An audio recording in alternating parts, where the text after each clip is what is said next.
भाई से भी गुजारिश है वो स्टेज पे तशरीफ लाएं। नबी सल्लल्लाहु अलैहि वसल्लम ने तादीबी कार्रवाई फरमाई उनके शान के मुताबिक। दुश्मन ने कोशिश की तो फौरन एक काफिर की तरफ से उन तीनों सहाबा इकराम को खत आता है या उनमें से किसी मुसलमानों ने जिन चीजों के ऊपर रिसर्च किए थे सारी दुनिया आज भी मुसलमानों की मोहताज है। आज भी हिस्टोरी जानने वाले मुसलमानों की तारीफ करते हैं, मुसलमानों की क़ियादत और लीडरशिप को मानते हैं। सल्लल्लाहु अलैहि वसल्लम की हदीस की मुखालिफत कर रहे हैं, अल्लाह के सामने जाकर जवाब देना होगा। जो लोग कहते हैं सियासत से हमारा कोई लेना देना नहीं, सियासत में जाने की कोई जरूरत नहीं, अल्लाह के पास ये जवाब देंगे। आज जितने मुसलमान मासूम जेलों में रो रहे हैं, जेलों में फंसे हैं, मजलूम जो लोग तड़प रहे हैं, उन लोगों की बद्दुआ लगेगी। अल्लाह पाक कल पूछेगा, हमने तुम्हें अपना खलीफा बनाकर दुनिया में भेजा, हमने मोहम्मदुर रसूलुल्लाह को कायद बनाकर दुनिया में भेजा। मोहम्मदुर रसूलुल्लाह अबू बकर जैसे लीडर को तैयार कर दिए, उमर जैसे लीडर को तैयार किए, उस्मान जैसे लीडर को तैयार किए, अली जैसे खलीफा को तैयार किए। तुम उनको देखने के बाद भी उनकी इक़्तिदा क्यों नहीं की? उनको तुमने लीडर क्यों नहीं माना? उनकी ताबेदारी तुमने क्यों नहीं की? अल्लाह पाक सवाल करेगा कल क़यामत वाले। हम उस रमज़ान के महीने की कदर करना है और उसको सही अंदाज से और वक्त को ज़ाया किए बगैर गुजारना है, उसके बारे में तफसीली बात हो चुकी है। और इसी तरह से मुसलमानों के जो मसाइल हैं उन मसाइल के एतबार से अभी हमारे सामने बात आई है। उन्हीं में से एक बात यह है कि अल्लाह ताला कुरान पाक में इरशाद फरमाते हैं, ऐ मुसलमानों, जो कुछ भी तकलीफ़ और मुसीबत तुमको आती है वो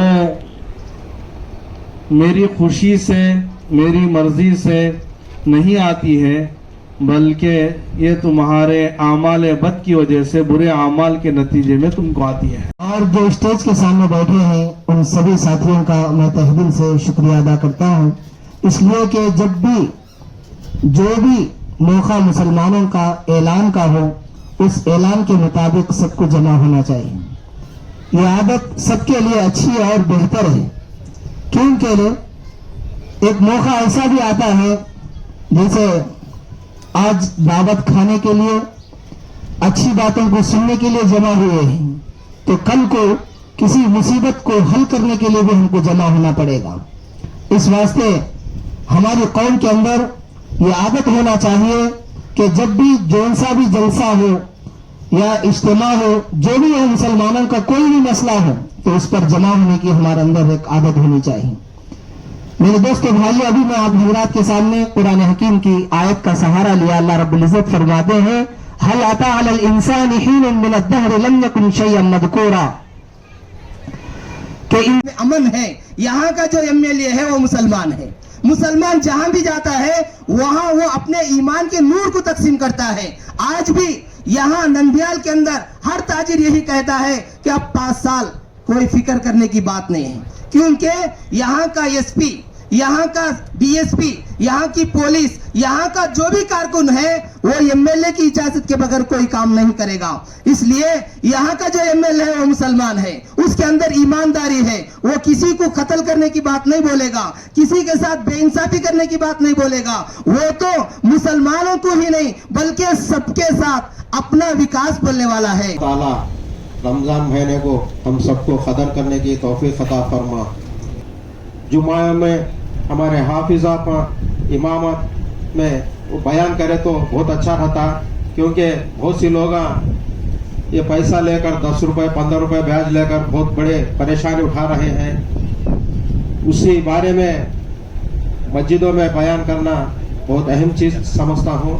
मैं हमारे फारूक साहब प्रमाण स्वीकारम करते वक्त पे अल्लाह साक्षी का बोलकर बोले, ये गैर कौम बोलता सिर्फ हमारे आदमी रहने से, मुसलमान रहने से अल्लाह साक्षी का प्रमाणम చేస్తున్నాను बल को बोलने वाले Farooq sahab, daring and dashing leader. Abdul Kalam centre municipality के सामने है, वो आया बोले तो सिर्फ हमारे फिरोज भाई के तारीफ से आया है। लोगों को मालूम होना चाहना बोल के मैं ये जलसे में मैं ये पेश करता हूँ।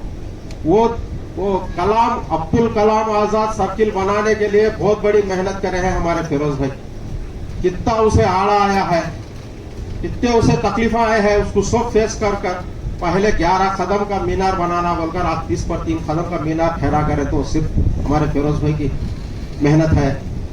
और उसी करे हमारे अजीम भाई, कलाम भाई और हमारे ट्रेनर मेरे को जो रोज सिखाते हैं हमारे उस्मान गनी, हमारे पूरे जो भी हमारे साथी यहाँ हैं, हमारे जो आज ये प्रोग्राम को अटेंड करे, सो हमारे खलील भाई, रफीक मौलाना, अब्दुल कादिर मौलाना साहब, मापाशा साहब, फिदा हुसैन साहब, फारूक साहब, शरीफ साहब, अब्दुल सलाम साहब, महबूब साहब, इदरीस मौलाना, गफ्फार भाई, फैयाज भाई, अलीम भाई, अजीम भाई, उस्मान गनी, हाफिज मौलाना, आप सब लोगों का बहुत बहुत शुक्रिया। आप लोगों ये मीटिंग अटेंड करें। ये मीटिंग परसों मैं और उस्मान गनी बात कर रहे थे, आसिफ भाई पूरे बात करके डिस्कस कर रहे थे। जिम में रोज रात में उनकी जिम में जाता हूँ मैं, तो उन्होंने बोले, मैं बात करते खुद बोले भाई एक रोज, क्योंकि जब अब्बा इलेक्शन में जीते बाद, मिनिस्ट्री बने बाद, एमएलए बने बाद, रोज एक मसाइले अपने पास आते रहते, तो मैं रोज इन लोगों को डिस्कस करते रहता हूँ। मगर मेरे पास परसों 4-5 केसेस है। इसमें क्या था बोले तो मेन एक चार जने ये आखिरी 6 महीने में सुसाइड कर लिए। मैं उनको पूछा, जो उनके घर वालों को पूछा सुसाइड क्यों करे बोले तो पूरे जगह एक 10, अब सुनो, 25,000 रुपए लिए, 25,000 रुपए लेके 2 लाख रुपए तक बैच बने, 2 लाख रुपए तक बैच बने। और एक जो ना हमारे दूसरे मौलाना भी, आप उनका नाम नहीं लेना चाहता, हमारे पास अफर भाई के खास दोस्त है, उन्होंने 2 करोड़ रुपए लेके 12 करोड़ रुपए पैसे पे करे, 12 करोड़ रुपए। बोले तो देते जा रहे, लेने वाला क्या है लेते जा रहा, मगर देने वाले क्या है देते जा रहे। कहां से लेके आ रहे, कहां लेके आ रहे, कुछ भी नहीं, देते जा रहे। परसों भी एक हमारा साथी था जूस वाला, उन्होंने भी सुसाइड कर लिए। देखे, मैं उनको पूरी खानदान को बुला के मैं ऑफिस में बात करा, कई को भाई क्या तकलीफ थी, कई को सुसाइड करा, बोले तो उन्होंने हिसाब बताया मेरे को। बोले तो एक जने को 6 जनों के पास से लिए, 6 जनों को खाली छोटा, बड़ी रकम भी नहीं थी, 50,000 की रकम जाके 3 लाख हुई, 1 लाख रुपए की रकम जाके 3 लाख हुई, और एक 4 लाख की रकम जाके 10 लाख हुई। ऐसा बढ़ा लेते गए, तो अब उन्होंने सुसाइड कर लिया। वो पूरे मेरे पास आए, तो मैं बोला अच्छा आप बैठो, मैं वो जो आप लोगों के पास पैसे जो लिए वो लोगों को बोला पूरों को बुलाया, मैं सिर्फ बैंक वालों को एक नहीं बुलाया, क्योंकि बैंक वाले हमारी बात नहीं सुनते, बल्कि पूरों को बुला के एक ही बात बोले, जितना ले लिए पैसे, अब एक जना पैसा नहीं पे करता, आपको 1 रुपया वापिस नहीं करता, यहाँ को खत्म हो गया बोल के बोला। तो मैं ये कई को बोल रहा हूँ, बोले तो आप लोग अगर तकलीफ पहले ही बोलते थे ये थी बोल के, इंशाल्लाह हम लोग पूरे बात करते थे, पुलिस से बात करते थे, हम लोग बैठ के समझाते थे कि ये लेना, ये हमारी पार्टी का भी रहने दो, जो ले रहे वाला उनको भी बोल दिया मैं, अगर आप ये ले रहे तो आप लोग पुलिस स्टेशन जाएंगे बोल के, हमारी पार्टी के आदमी को भी बोल दिया मैं, ऐसा लेना नहीं और किसको सताना भी नहीं बोल के। और एक हमारे परसों हमारे साथियां आए, पूरे हमारे दूसरे यूनियन वाले आए, आके बोले भाई हमारा बिजनेस चले जा रहा, भाई बाहर वाले आके कर ले रहे, राजस्थान से इधर से उधर से आके हमारे लेबर भी खत्म हो जा रहे, पूरे लेबर भी वहां के आ रहे, हम लोग क्या करना बोल के बोले। तो मैं एक ही बात बोला उन लोगों को, जहां तक अब तक जहाँ पे है वहां तक रोक दो, इंशाल्लाह ताला आप लोग सब जने मिलकर रहिए, तो बाहर वालों को हम आने नहीं देंगे बोल के, क्योंकि ये हर एक चीज ये इश्यूज है हमारे नंदियाल के, ऐसे बड़े इश्यूज है। और आपको मैं बोलना चाहता हूँ, अब पूरे मौलाना, पूरे रफी मौलाना, हमारे माबाशा मौलाना है, तो इनके बारे में बोलना चाहता हूँ। जब हमारे अब्बा को लास्ट ईयर जब 2023 में जब टिकट मिली, चंद्रबाबू नायडू साहब बोला फारूक साहब को यहाँ पे नंदियाल टिकट मिली बोल के, तो बहुत जने बोले अरे कहां जीता, अरे भाई फारूक बोल के बोले नहीं बोले, बहुत जने बोले मेरे को आके। तो मैं मैं बोला आप लोग कुछ भी बोलो क्या भी करो इंशाल्लाह ये टाइम हमारे अब्बा को मैं जिताने की जिम्मेदारी मैं ले रहा हूँ बोल के मैं हर एक के पास गया, हर एक के पास गया, हर एक जने साथ दिए। क्योंकि आज आप देखो 4 बार एमएलए नंदियाल के, 4 बार मिनिस्टर, 1 बार एमएलसी, फिर वहां पे भी मिनिस्टर। मैं समझता हूँ ऐसा मौका अल्लाह मियां किसको भी नहीं दिया। तो इसलिए मैं नंदियाल की कौम को, नंदियाल के मुसलमानों को मैं शुक्रिया अदा करना चाहता हूँ क्योंकि आप लोगों ने फारूक साहब के ऊपर भरोसा किया। क्या बोले तो मौलाना आप लोग पूरे एक जुमे की नमाज में इंशाअल्लाह ताला आप लोग बात करना मौलाना, क्योंकि मैं रोज देख रहा हूँ, रोज को एक 10 से 15, क्योंकि मैं 1 टाउन पुलिस स्टेशन फोन करता हूँ, 2 टाउन पुलिस स्टेशन करता हूँ, तालुका फोन कर, क्या है बोले तो मियाँ बीवी के झगड़े, वो भी किसके, अपने वालों के। इसके ये बहुत ज्यादा हो गए नंदियाल में। और एक हमारे बच्चे रात में दवा मारते हैं, रात के 12 बजे मेरे को फोन करते हैं, भाई मेरी गाड़ी पकड़ लिया, भाई जरा बोलो पुलिस वालों को बोलते, मैं दवा मार रहा है पुलिस। आजकल एक्सीडेंट का केस भी सबसे ज्यादा कहाँ है नंदियाल। और सबसे ज्यादा मैं सबसे अहम हिस्सा क्या बोलते हैं, अहम जो बोलना चाह रहा हूँ क्या है बोले तो आज हमारे जितने भी हमारे आदमियां यहाँ पे भी रहने दो, हमारे पूरे जितने भी नंदियाल में हमारे मेन आदमियों के प्रॉपर्टीज है, मगर पेपर हमारे पास नहीं है, गैरों के पास है। हमारे जमीना कब्जा हो जा रहे। आपको मालूम है नंदियाल में सबसे ज्यादा कब्जा बाहर वाले आके हमारे जमीन, आपकी जमीन खाली नाम को दिख रही बन के उसके पेपर आकर गायब हो जा रहे। ये किस्से भी बहुत ज्यादा है। तो मैं ये क्या बोलूं बोले तो ये कई को आप लोगों को बोलना चाह रहा हूँ बोले तो मैं वहां पे रह के देख रहा हूँ ये जो किस्से अपने आदमियों के।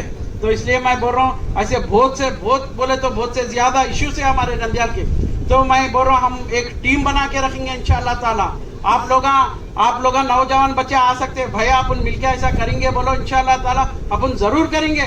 आपको मैं बोल रहा हूँ, फिर अभी भी बोल रहा हूँ, आपको आपकी कुछ भी ये रंदो इंशाल्लाह मेरे को फोन करो, मेरा नंबर टोल फ्री नंबर ही समझ रहा हूँ इंशाल्लाह ताला। कोई भी मसला रंदे आप मेरे को फोन करके बोल सकते। अगर आपको कोई भी सता रहा, मेरे को उन इंटरेस्ट ज्यादा ले रहा हूँ, अगर ये करा बोले तो मेरे को बोलो, 100% मैं आपको काम करता हूँ। क्योंकि मैं आपको इलेक्शन के टाइम पे आपको जवाब दिया, मैं रहता हूँ, मैं काम करता हूँ आपके लिए।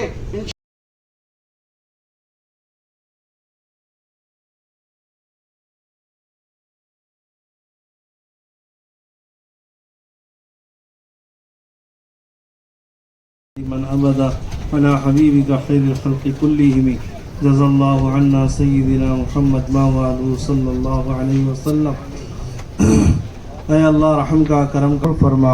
ऐ अल्लाह जितने बातें हमारे सामने आए हैं अल्लाह उस पर अमल करने की तौफीक अता फरमा।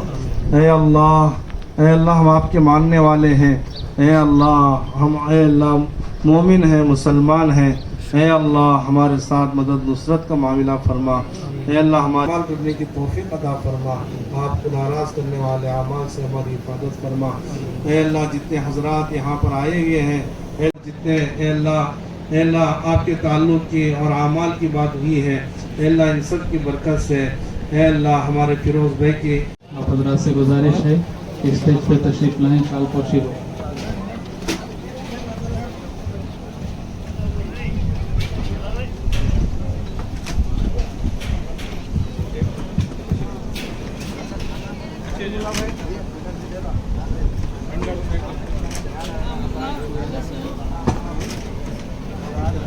చిన్నగా